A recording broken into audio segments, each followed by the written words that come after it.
வணக்கம், welcome to Shanu சமையல். இந்த வீடியோவில் ரொம்ப சிம்பிளான பருப்பு எப்படி பண்ணுறதுன்னு பார்க்கலாம். இது வரைக்கும் நம்ம சேனலை சப்ஸ்கிரைப் பண்ணாதவங்க இப்போ சப்ஸ்கிரைப் பண்ணிவிட்டு பக்கத்தில் உள்ள பெல் பட்டனையும் கிளிக் பண்ணிக்கோங்க. நான் இன்றைக்கி ப்ரெஷர் குக்கரில் பண்ண போகிறேன். 1/2 கப் பாசிப்பருப்பை கழுவிட்டு அது கூடவே ஒரு 1/2 கப் அளவு தண்ணி சேர்க்குறேன். இது கூட ஒரு 1/2 டீஸ்பூன் சீரகம், கொஞ்சமாக 1 டீஸ்பூன் அளவுக்கு எண்ணெய் சேர்த்துக்கலாம். எண்ணெய் சேர்த்தோம்னா பருப்பு நல்லா சீக்கிரமாக வெந்துடும். இது கூட ஒரு 1/4 டீஸ்பூன் அளவுக்கு மஞ்சள் தூள், ஒரு 4-5 சின்ன வெங்காயத்தை இந்த மாதிரி பொடியாக வெட்டி சேர்த்துக்கலாம். இப்போ இது எல்லாத்தையும் நல்லா கலந்து விட்டுறணும்.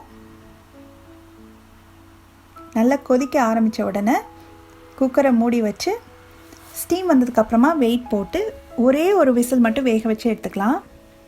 இப்போ ஒரு விசில் வேக வச்சு எடுத்தாச்சு. திறந்து பார்க்கலாம்.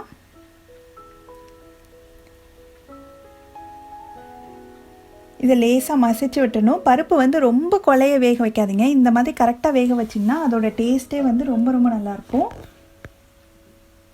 இப்போ லேசாக மசிச்சு விட்டாச்சு. மறுபடியும் ஸ்டவ் ஆன் பண்ணியிருக்கேன். இதில் இன்னொரு 1/2 கப் மட்டும் தண்ணி சேர்க்க போகிறேன். உங்களுக்கு நல்லா கெட்டியாக வேணும் அப்படின்னா நீங்கள் அப்படியே விட்டலாம். எனக்கு கொஞ்சம் நீர்க்க இருந்தால் நல்லாயிருக்கும்னு நினச்சேன். அதனால் கொஞ்சம் தண்ணி சேர்த்துட்டு இதுக்கு தேவையான அளவு உப்பும் சேர்த்துட்டு இது ஒரு 2 நிமிஷம் நல்லா கொதிக்கட்டும்.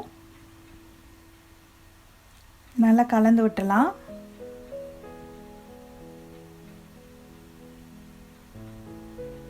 ஒரு 2 நிமிஷம் நல்லா கொதிச்சிருச்சு. இப்போது இதை மாற்றிட்டு இதுக்கு தாளிப்பு போடணும்.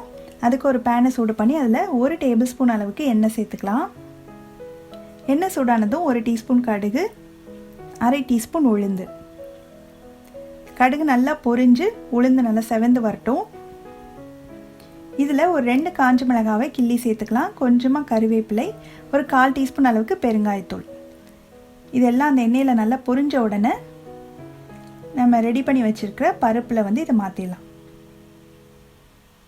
தாளிப்பை சேர்த்துட்டு இது நல்லா கலந்து விட்டணும். அவ்வளோதான்.